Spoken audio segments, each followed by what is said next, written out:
山药是秋季最养生的食材之一，入秋后一定要试试这款山药新吃法。一小节山药大约460克，清洗干净，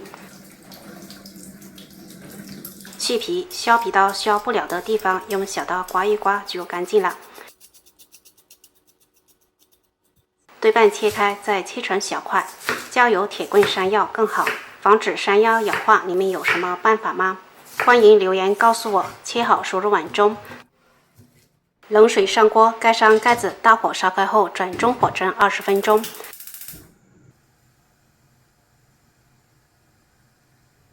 整只用筷子能够轻松炸透就可以了。将它倒入大碗中，注意水分不要一起倒进来，用擀面杖捣成泥，越细腻越好。一小把蔓越莓干切碎，切好输入碗中，以山药泥搅拌混合均匀。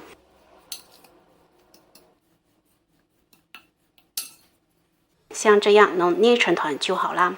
取一小团山药泥，将它搓成30克一个的小剂子，放一旁备用。馅料用的是自己做的板栗馅，搓成20克一份的小剂子，分别都分成了14份。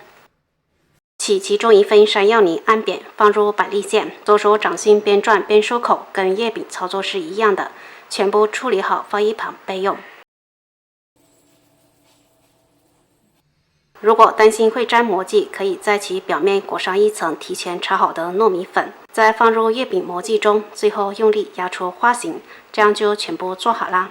少糖少油又不需要烤箱的山药糕，这种神仙素食入秋后要多吃。好啦，这期视频就分享到这里，喜欢的朋友可以在家试一下，拜拜。